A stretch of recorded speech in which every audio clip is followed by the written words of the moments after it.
Howdy ho, friends and foes, and welcome to Dads on Life, your weekly episodic show about parenting from a male perspective. I'm your host, Jay Miles, and with me, as always, are Keith Bogan and Chad Holloway, my co-host. We are one co-host less today. Don't know why, but this being Dads on Life, life happens. Doug's not with us today. Today, we're going to be talking about a touchy subject for a girl dad. Maybe not so much for a father of boys or fathers of boys as the gentlemen with me are. I am, of course, a girl dad, having two girls, and that is dating. This one popped in my head. I don't know why, but I figured I'm going to run with it. It's something that's going to come up, and as they get older, it comes closer every day. Which one of you two would like to kick us off here, talking about your experiences with your sons? I got to tell you, I mean, I can kick this off, but I don't know how much I necessarily have to contribute because I view what I've experienced as extraordinarily unusual. Firstly and foremost, I have two boys, and not to be sexist about it, but uh, I think, societally speaking, we look at it very differently.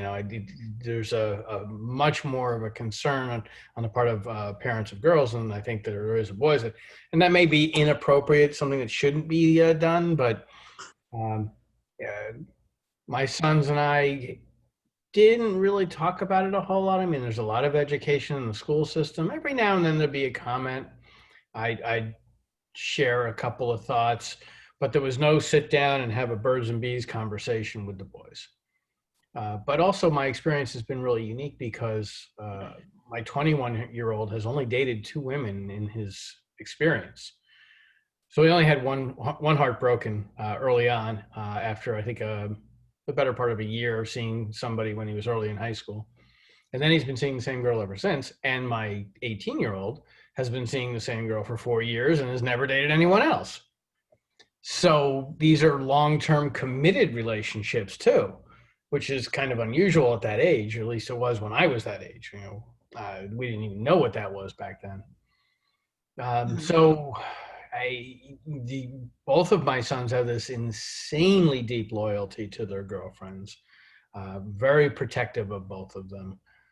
And I've never worried about a single thing. I'm pretty sure that my one of them, my older one, is pretty active in certain ways, which you can imagine. But I'm also aware of some things that are kept in his room that he's very smart to have. So I know he's prepared, if you will. Not sure about my younger one, but I know he talks to his brother a lot, so I think he's covered. At least I'm hoping. Pun intended, obviously. Yes. So I've had a similar experience in some ways and a very different experience in other ways. So one of the things for me is when I was younger, I did a lot of program evaluation with sex education down in Dade County. So this was a time like in the 90s. So HIV was a big deal and other STDs and stuff like that. So we did a lot of work, within the Dade County public schools, which was kind of a tough deal given that it was a solidly Catholic school, and some of the things that we wanted to do were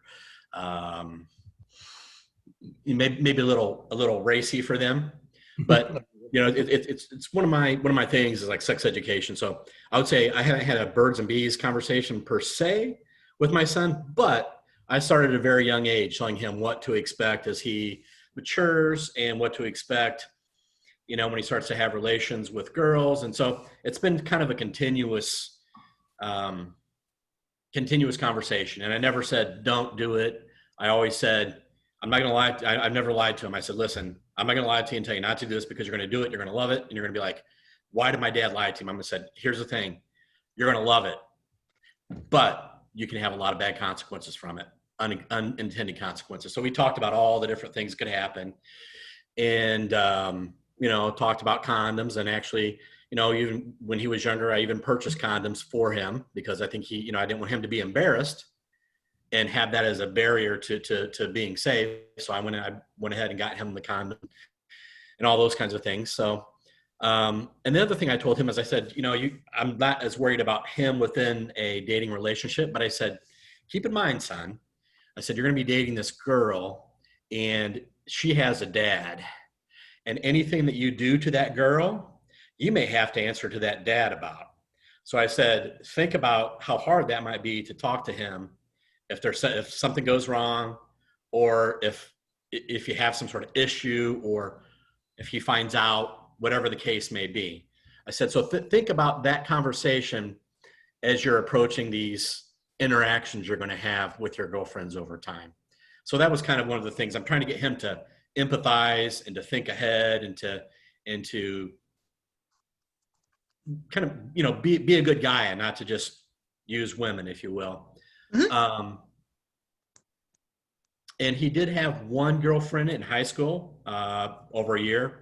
And then she broke up with him, and it was a real hard time for him. And, I think first loves always are a hard time. And I remember I was actually on the other side of the world at the time. So he called me up, and it was, really early in the morning, and I could tell he was upset, and, I felt bad that I couldn't be there, but I just tried to console him a little bit and tell him, tell him that it wasn't the end of the world, and that there would be other women. But, at that time, nobody wants to hear that, because at that time, that person is the most important thing. So, I just tried to do the best that I could in terms of talking to him, even though I was 12 hours away from him in terms of time zones.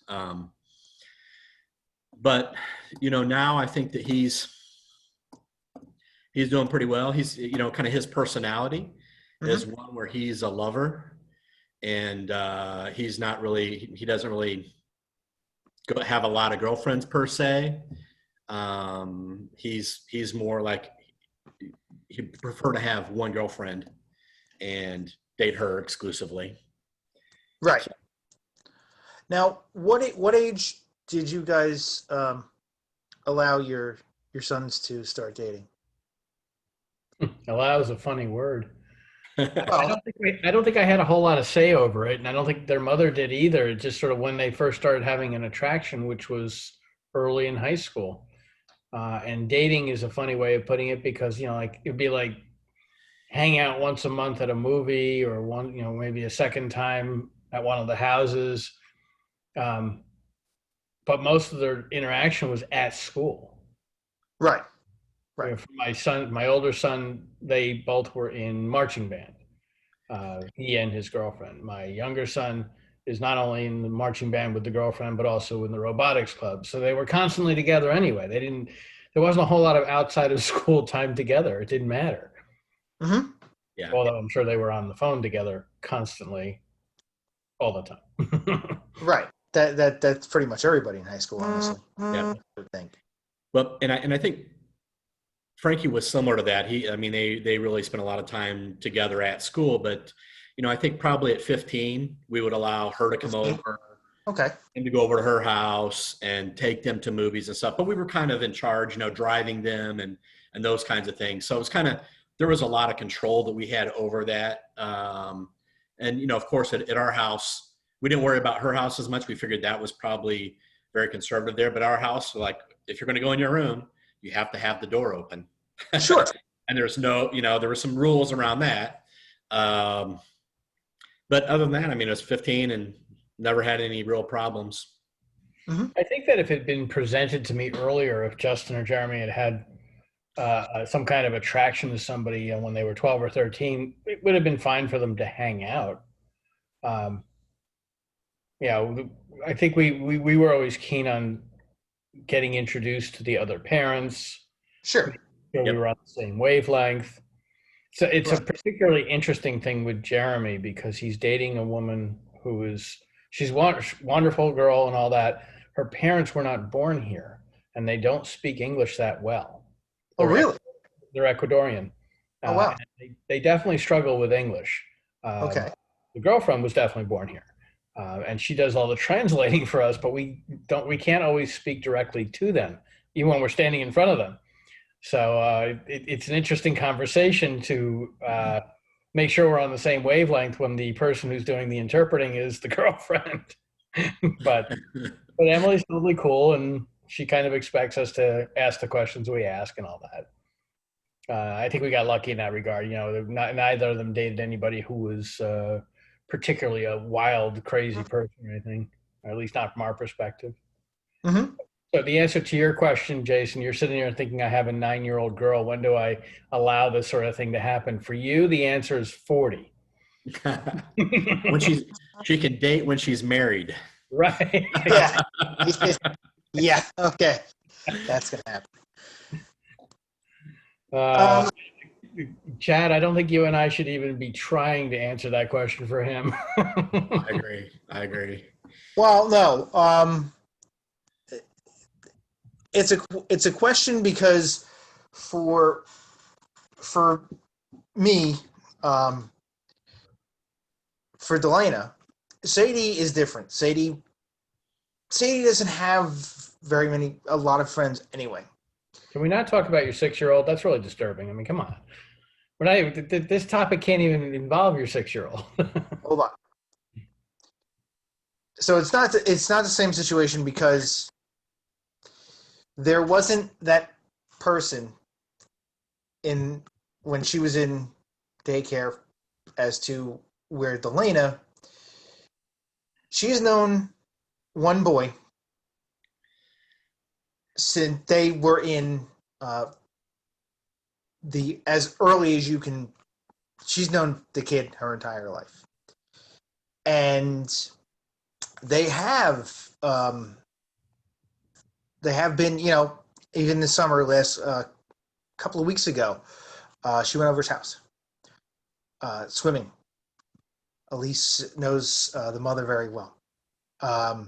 So for me, whoever said 12 to 13, that is pretty much where the situation is for me. I kind of, not saying being a boy and being a girl is different. I understand that, obviously. But for me, going to a movie, going to something like that, going to they don't do it. They don't do things like that anymore. Of going like bowling or anything like that, or you can't go to a pool hall anymore because they don't exist. Things that we used to do don't exist. But going to a movie at 12 or 13 with it would be maybe a little older if it wasn't this specific boy. But it's still, thinking about it would be, if she comes to me at 13 and says she has a boyfriend, like a real boyfriend, I'm not going to be surprised at all. And it's not going to bother me either. Because what I know of my daughter is she, at 9 years old, I personally think she has the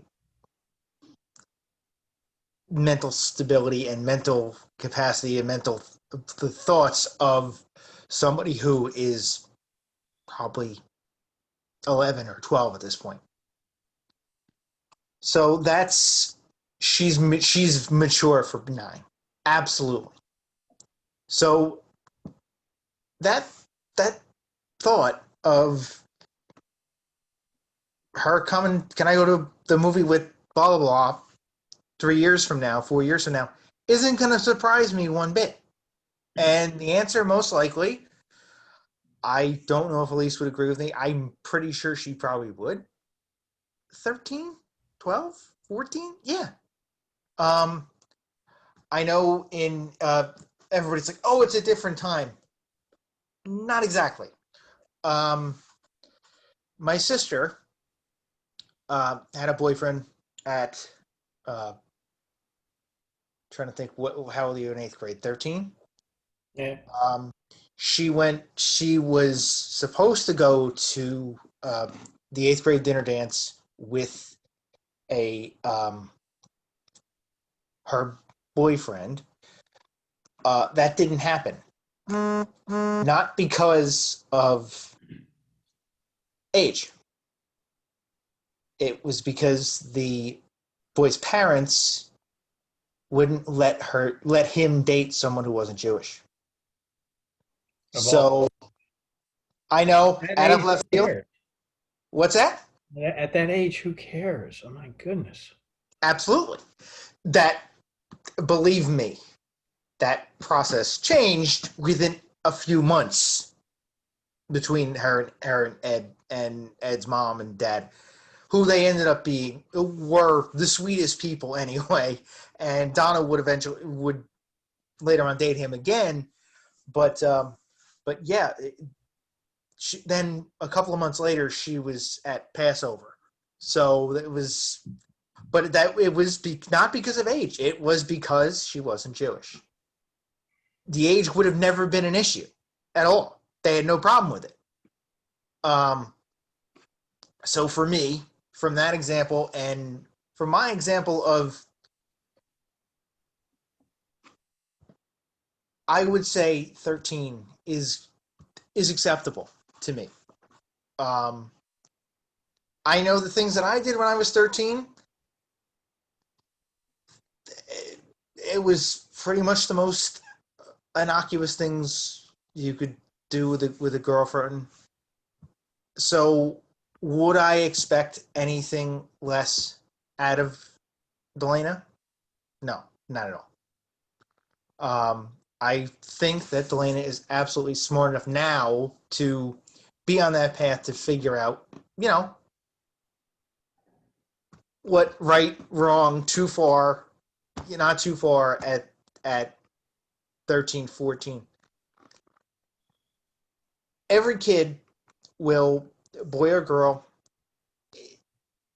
it's will have their heart broken.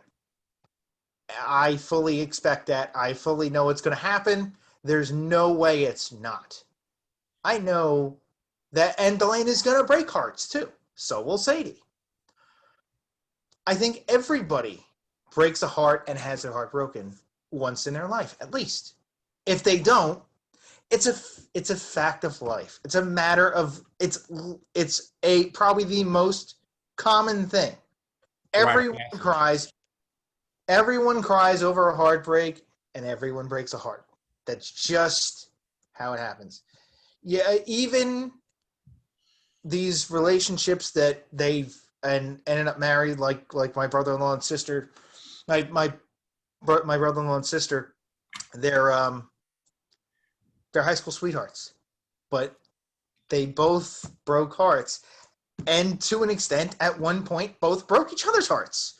There was a time when there wasn't Nana and Jack, and they would get back together and eventually stay together, get married. And I watched it. I'm watching my niece go through. She was 14, 15 when she first started dating. So yeah, that was pretty. And again, that was a kid who was in band. She's in band with the kid. So it kind of goes hand in hand. You're right. It will go hand in hand of school kind of has, to an extent, a dating mentality as well. It kind of is dating. They interact outside of class when they're in school, band, after school activities. It kind of has that capacity of a date at times. I mean, I don't know about now. I'm sure it's very similar in bands, like you said, in band or robotics class, or debate club or chorus or whatever.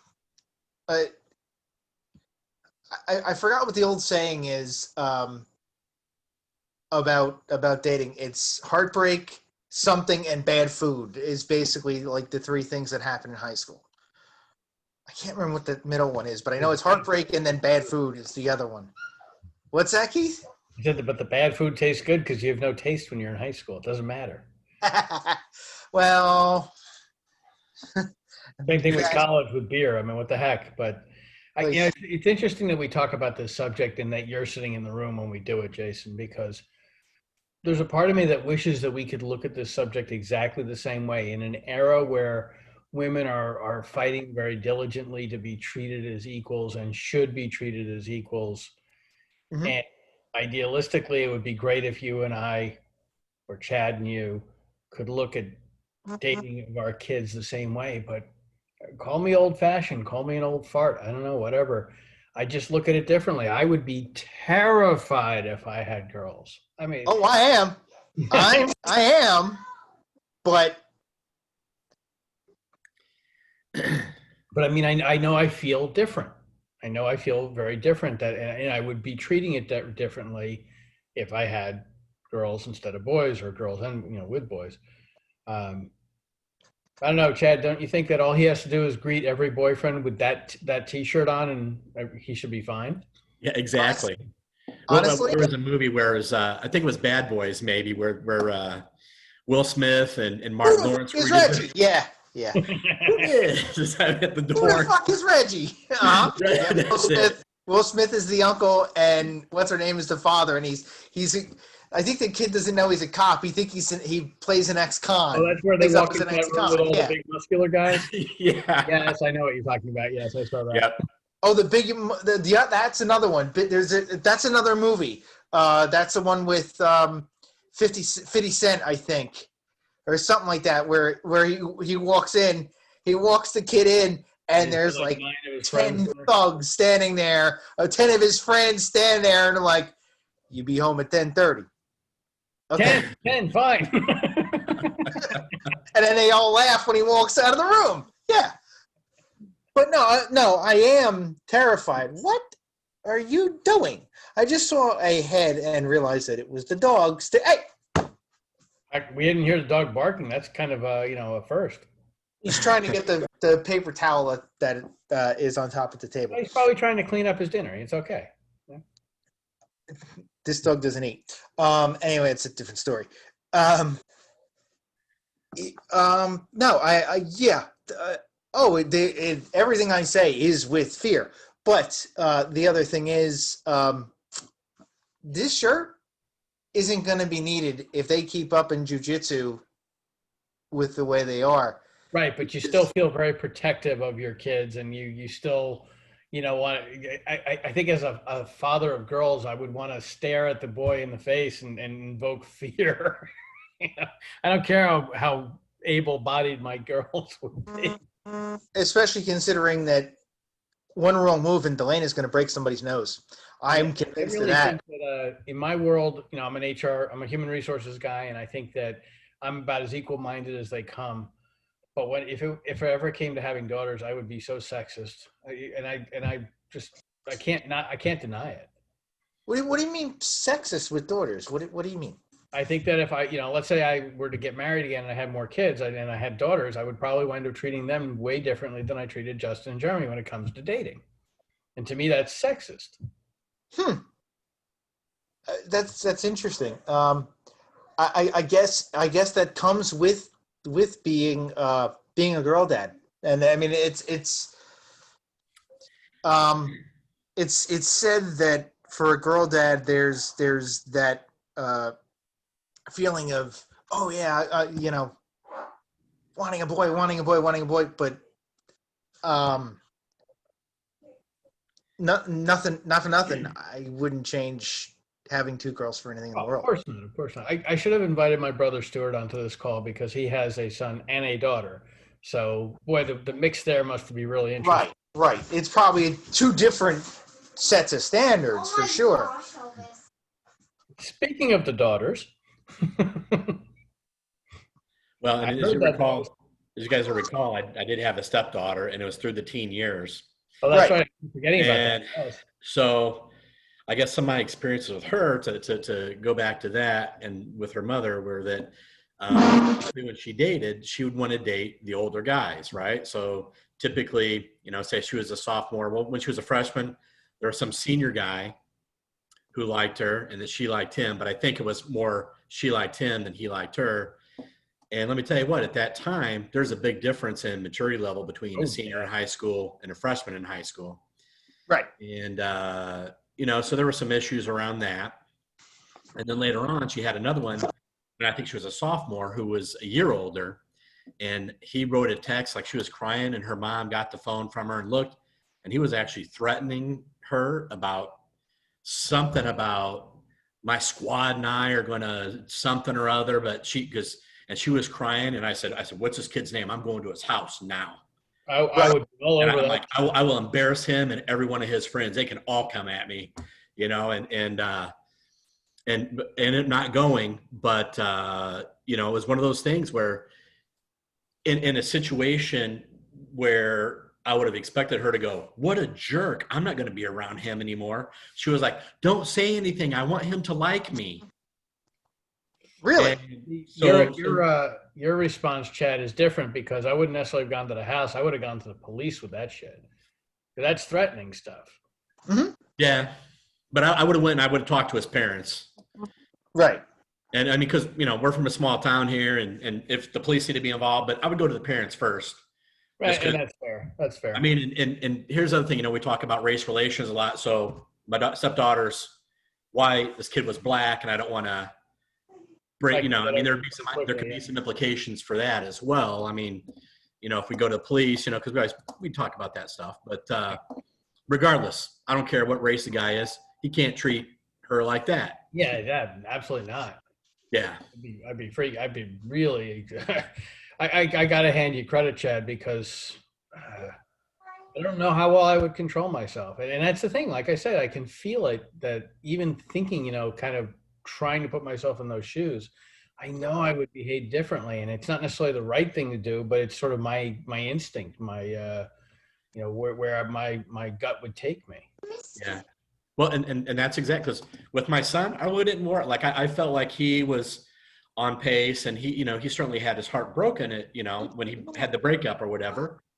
And I was concerned for him then, but usually I was not that concerned. But with her, I was always concerned because it's always dating kind of an older crowd. And, maybe there was just that age, the maturity difference was great. And, she was giving us a little bit of problems at the time too. So I know my wife at the time, went to one of her friends' my stepdaughter was going to go over to a friend's house, spend the night.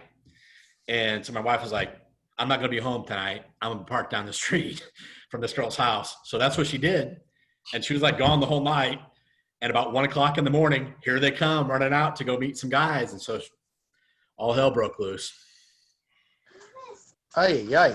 I wasn't involved in that part, but you can't call and threaten or treat any, and it would have been the same for my son as well. I mean, I would not have, kind of responded necessarily the same way, but I would have been, if there was a girl threatening my son about something, I would have been like, hey, we need to talk to the parent. But there's a fear that I had for her with the guy saying these things that I would not have for my son with the girl saying them. You know what I mean? Right. But so so my experience, and again, this was a while back, it was a vastly different experience and much more stressful on the girl side. That's the thing is, so for Sadie and Delana as girls, where is more stress, Jason, on you or on them to behave properly in front of you and your wife and all that? There's they know what your expectations are. They know what the parents' expectations are probably of anybody that they would date. And I'm not talking about now. Right now they're 9 and 6. I'm talking about 5 years from now when at 14 or something like that. But there will come a time when there's a lot of pressure on the girls because they know they're being scrutinized way more than the boys would be. I have a funny story to tell about Justin. This is a small, intimate group with an intimate audience, so I feel like I can tell this one. I don't think I would do this overly publicly, but so I have in my travels, I have a client in Southern Virginia that works for he works for a major consumer products organization, and I didn't know. It was just to me it was just a lot of different consumer products. When I went to visit him on one of my travels, it turned out that they happen to own Trojan. I didn't know that, but his facility exclusively creates condoms. So I visited him twice now, and each time I go there, he insists on giving me a bag of samples, which, in my post-divorce life, I just haven't had a use for. I just I don't care about that stuff right now. You don't say. I took those 2 bags and I secured them in a corner of my closet upstairs. Partly to, so hopeful that maybe someday I'll have a reason to use them or something like that. But also, I remember I thought at some point maybe the boys would use them. And this was about 2 years ago. So not long after I put them in the closet, I talked to Justin and I said, and I'm thinking to myself, Justin and Kate, they're so cute together. They're not really doing anything, but they're a cute couple and they like each other a lot. But I know they're not doing anything. Well, dumb me. And I said to Justin very quietly, privately, I said, listen, I told him the story about the client and how, what the client gave me. And I said, just in case you guys ever think about doing stuff like that, there's a bag and it's right in that corner of the closet on that shelf and all that. And Justin's response was, don't worry about it. We're not doing that. 30 seconds later, he leans back and he says to me, which shelf was that, Dad? I'm like, oh, geez. Oh, now I know it just popped my bubble. But some of that you got to expect, I think, I have not had the courage to go look at the bags yet because I don't know. I don't want to be counting the ones that might be missing at this point. Well, it was funny. So I was in Colombia for a while, and my son borrowed my car to do something. So he's running around, he's going out and stuff. And like I come back and like I open up the console of my car, and there's like 6 condoms in there. I'm like, oh well. But I don't have a problem with that. I'm like, good. I'm like, he's showing good. Right. And if I had the same thing happen again, totally cool with me. But let's go into the future. Let's say 8 years, or I'm going to go 7 years actually. And his older one is 16 years old, and Jason's car comes back, and the console pops open, and there's condoms in there. What do you think he's going to do? At 16? Yeah. What I'm going to do is, it is what it is. No, we can't use that expression anymore. That was recently used. It's no longer a good expression to use. Oh, jeez. No, it will be what it will be. It's a good thing, and I think it's better that the kids are prepared. Oh yeah, exactly. If that's what it is, they have them. They're safe. That's the point. That's what I would. Sorry about that. Jason. I would be okay with that. It is, but obviously the conversation would have been had before that, most likely. And would that be terribly surprising at 16? Yes. Well, should I have asked 14 or 15? They wouldn't be coming back with my car at 16 though, so that really wouldn't quite work. I suppose that's a fair statement. That's a fair statement. Instead, if you found them in her room. I don't think that would. If the conversation was already had, the conversation's had for a reason. I feel like I'm putting Jason on a big ass spot here. I really am. No, to me, if the conversation has already been had at 16, the conversation's been had for a reason. Well, I would imagine actually that's a conversation that maybe you don't have it, maybe Elise has it long before 16. Absolutely. Not providing the supplies, but having the conversation and walking through why it's intelligent and all that. They're probably having that 12, 13 years old, if not earlier. If I called Elise in here, I don't know where she is. I think she just went back in the room. She wouldn't come in anyway. This is Dad's on Life. Come on, cut it out. No. To me, if the conversation was had, and obviously, I would, hope it would have been had by then. It would be the conversation's been had, and obviously they listened. So if they listened. And for me, it's not just a conversation; it's multiple conversations over time. Of course. Kind of age appropriate over time. Sure.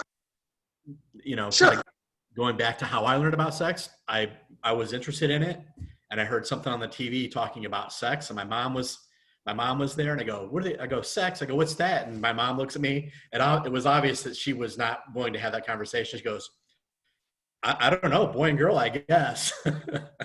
So that was my conversation with my mom about sex. And then fast forward to my uncle, and he had a farm with my dad. And so we're in the truck, my cousin and we're about the same age. So he goes into this scientific explanation about the spermatozoa and the fallopian tubes. And we're just looking at him with our mouths open, going, This "Oh is my the God." this is the uncle that's throwing bombs out the window, right? What's that? This is the uncle that's throwing bombs out the window of the truck on the farm, No, right? that was my stepdad when we were younger. Okay. It was Molotov cocktails at the Wasp Nest, I think we're talking about. Yes. But no, it was my uncle. So but then you also had the Playboy books in the barn, which we found. So that was the one. Okay. That was the big education. I knew there was something about the uncle. Yeah. There's another funny story that occurs to me that I conversations I had with my kids when they were very, very young, and they're not conversations that I would have had if they were girls, for multiple reasons. But when both of them were very young, and I'm talking around 4 to 5 years old, they started playing sports. I think Justin started with soccer at 4, and Jeremy started with baseball at 5. And from day one, we made them wear cups. Sure. And, you know, if it was up to my ex-wife, Dina, if the boys had asked her why you have to wear this cup, she would have said, it's to protect you. That's, you know, if you get hit there, it's going to be very sensitive. But that's not the way I explained it. I just looked them both square in the eye. I said, because I want to have grandkids someday. And I left it like that. I didn't explain it. I said to a 4-year-old. But I couldn't see myself saying that to a girl. Now, of course, I wouldn't be wearing cups or anything. But again, it's a sort of a disconnect because there's no way in hell I would say that to a girl, you know, or anything equivalent to that at the age of 4 or 5. So I'm a sexist pig, so you should just go on without me. Sorry. I'm pretty sure that somewhere along the way has been said, for sure, because or similar, because I know Delana has talked about kids and stuff like that. So yeah, that's been said for sure. It could be a generational thing. You gonna answer your daughter there, Jason? I hear them calling in the background. She's not talking to me. I heard Daddy. Didn't you hear Daddy, Chad? Didn't you hear? She said, "Are you ready?" She's talking to her sister or the dog. She's not talking to me. I like the fact that she talks to the dog and expects an answer. Delana just said she's talking to me. So there you go. We really need Doug on this call because we're going off the deep end. I tell you. I think that would have made an interesting twist, especially with Doug's upbringing. I think it may have made for an interesting twist to this show, but I'm clearly, you know, of a different mindset than both you seem to be. But it is what it is. Don't throw Chad under the bus. I'm the bad one here. No, you're not. I actually might be with the way I see things, because I'm sure there's fathers who probably are going, "You're fucking nuts. Why would you?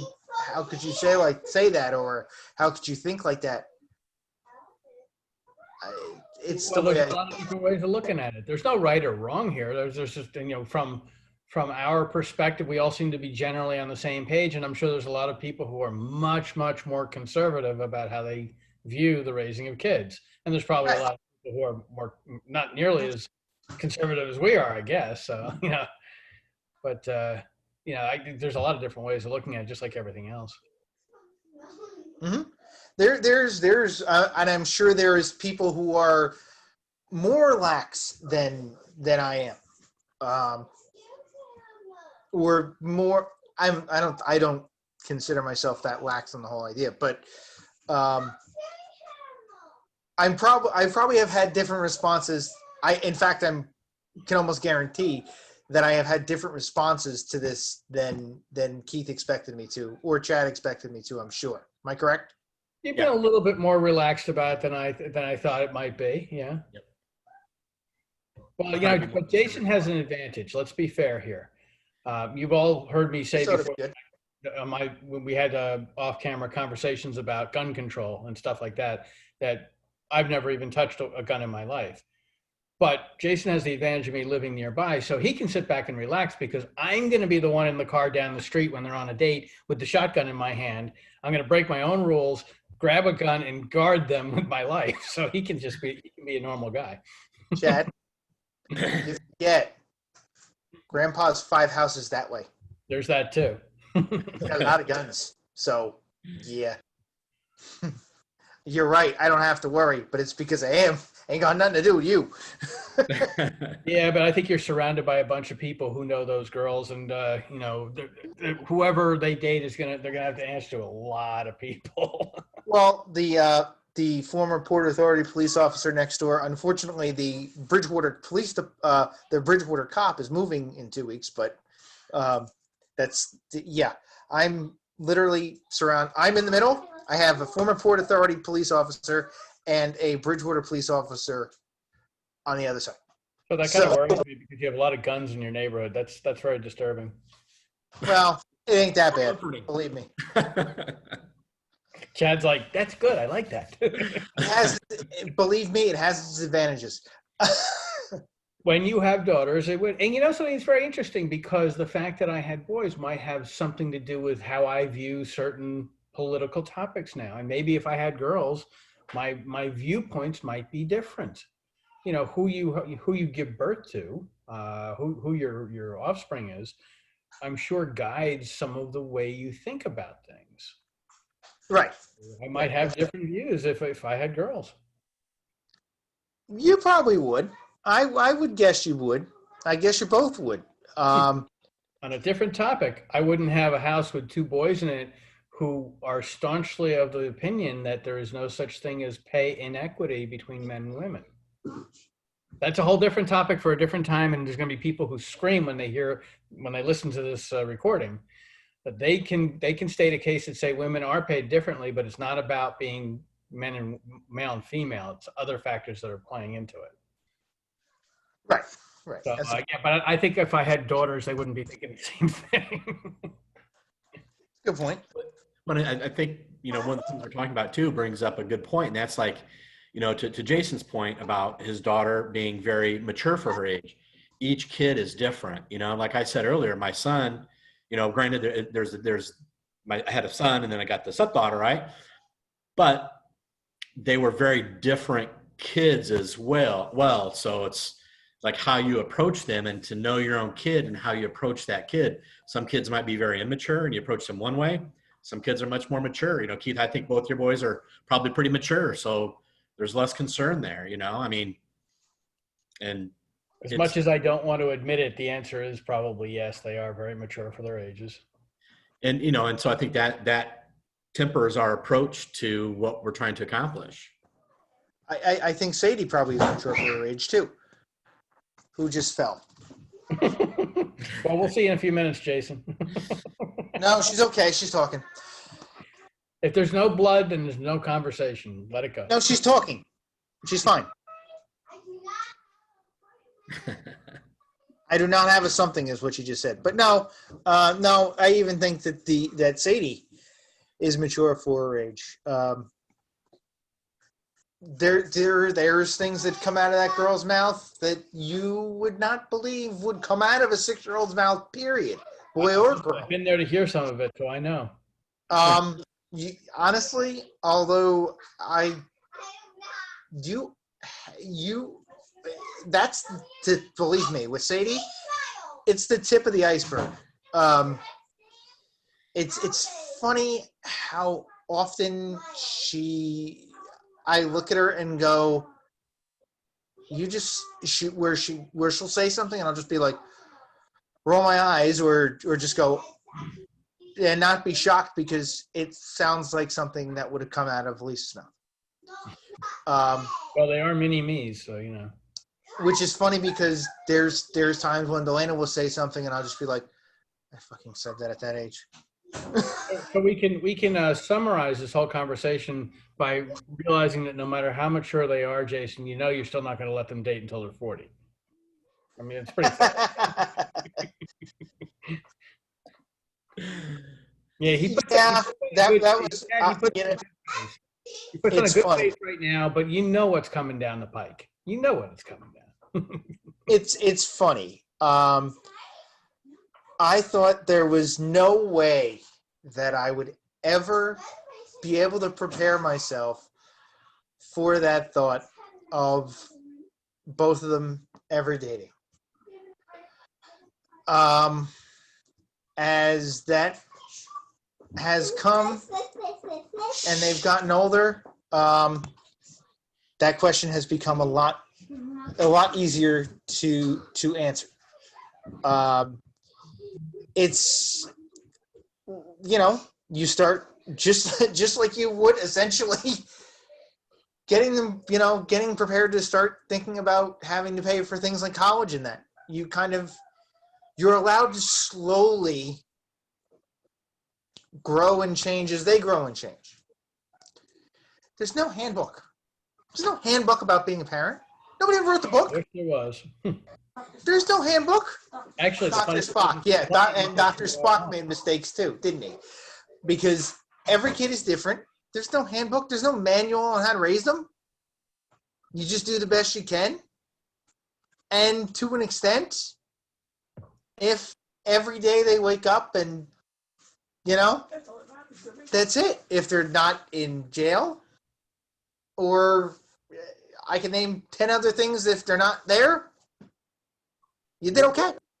But wait, you're gonna go down the same road I did, and this is the one way it'll be very similar, and that is, I can't tell you the number of times I've done something with Justin and it worked just fine, and it was a good way to approach things, and then down the road I tried the same approach with Jeremy because he's 3 years younger, but he's a boy, and I'm like, wait a minute, it's not working. Why isn't it working? It worked with Justin. And you'll run into the same thing with the girls as too. Yep, we've already run into that where it's. Well, the way to do this and Sadie, it's either the opposite or completely different. But again, no manual.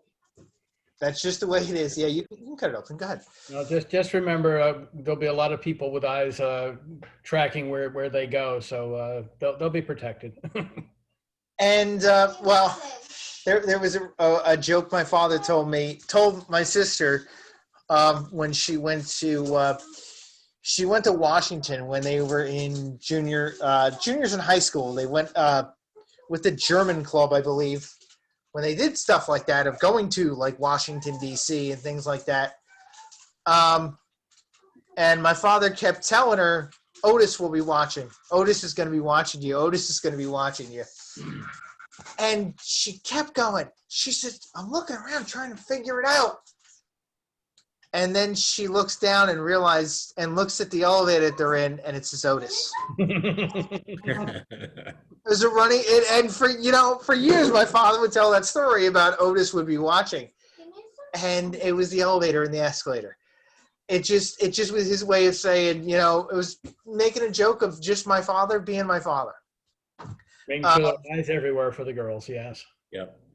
But I would say, and I know for a fact that there were days, and I believe it was what I mentioned earlier, where my father has said that there is a column pole, like a pole in the middle of our basement. We have a bunch of them downstairs in ours. And there were times where my father has said that pole almost came down because of my sister. But I would say to an extent, my father did a pretty good job raising both of us. We've made mistakes, both of us.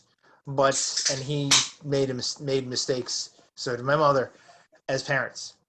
everybody makes mistakes as parents. Yep, absolutely. And it is really just doing the best you can. So my views of the way of dating are going to be completely different than another dad's, or especially if a dad of girls, a girl dad. My viewpoint is going to be completely different just because I am who I am, and I can't do things any differently than I've done it, except for learn from experience, learn from the mistakes that I've made, and just doing the best any of us can. It goes for everybody. Like I said, there's no manual. Yep. No parenting manual. If there was, we'd all be fucking Einstein. If there was a life manual and we knew every step that we were going to make in our lives, we'd all be geniuses. Well, hey, listen, if we can make a manual about how to raise kids, then we would probably be able to make a manual about how to understand women, and that certainly doesn't, Nope, that don't work either. I look at my wife even just threw up her hands on that one. So hi, Elise, how you doing? she said hello. But yeah, it's like I said, everybody breaks a heart, and everybody gets their heart broken. That's, again, a fact of life.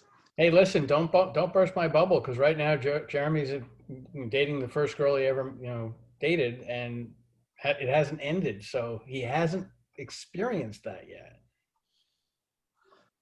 Lucky him. I know, he's 18 years old, 4 years running, 4 years old and plus now, and so I'm not saying this is a girl he's going to marry, but haven't experienced it yet. So. Is she going to Ohio? No, she's staying local. She's going to Kane University, and living at home because they're all remote.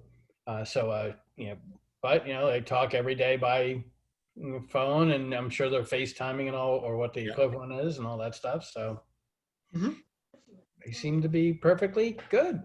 That's good. We'll see how things go. I mean, like I said, I expect Jeremy to be home within a few weeks anyway, so they'll probably get to see each other more often anyway. But yeah. Well, that's another incentive for him to come home too, right? No, the standing family approach to this is he'll be home before September 15th. So, unfortunately, that is one thing that some of that these poor kids, especially the kids, are going through with things like this, with COVID-19 going on, is their entire social situation has been rewritten. And the one thing I can say is I hope that we don't get to a point where this takes so long that we have a gap of the youth of this country who, being young is a socially awkward time as it is at times for many people. I hope that this changes sooner than later now, as we go into month 6 almost of the pandemic, so that we don't have a gap of very socially awkward kids. Well, thank goodness that your kids are a little older and a little bit more mature, and that you can kind of walk them through what's going on and explain some stuff. Not to make it any better than someone else's situation, but my next door neighbor, their little girl Rosie, is 9 months old. So her entire world has been through a screen. Wow. Yeah. I mean, it's I look at that, and I mean, the younger you are, the more critical the developmental stage. So, for 3 months, she saw a couple of other babies, and then she hasn't seen a single other child of her own age without it being on a screen for the last 6 months. And that's not going to change anytime soon. So, I'm terrified of what it's going to do to her. The good thing is at 9 months old, she won't remember. after a certain time. There's a lot of developmental stuff that's going on right now that is really contingent on being in the same room and doing all that parallel play with the other kids, and she doesn't have it. And there's No brothers or sisters. No brothers or sisters. Nope.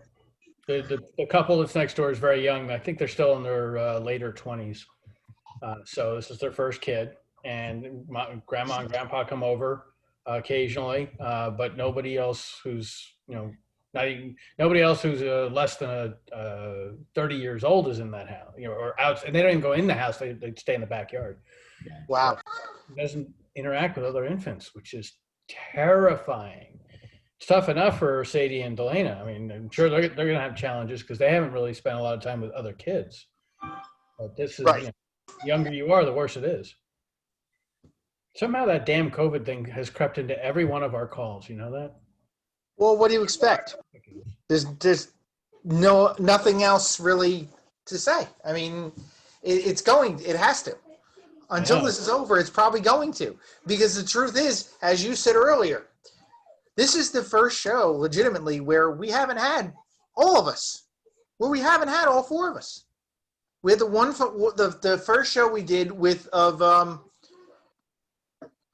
the Minneapolis thing, the first Black Lives Matter show was the only other time where all four of us weren't here from the beginning.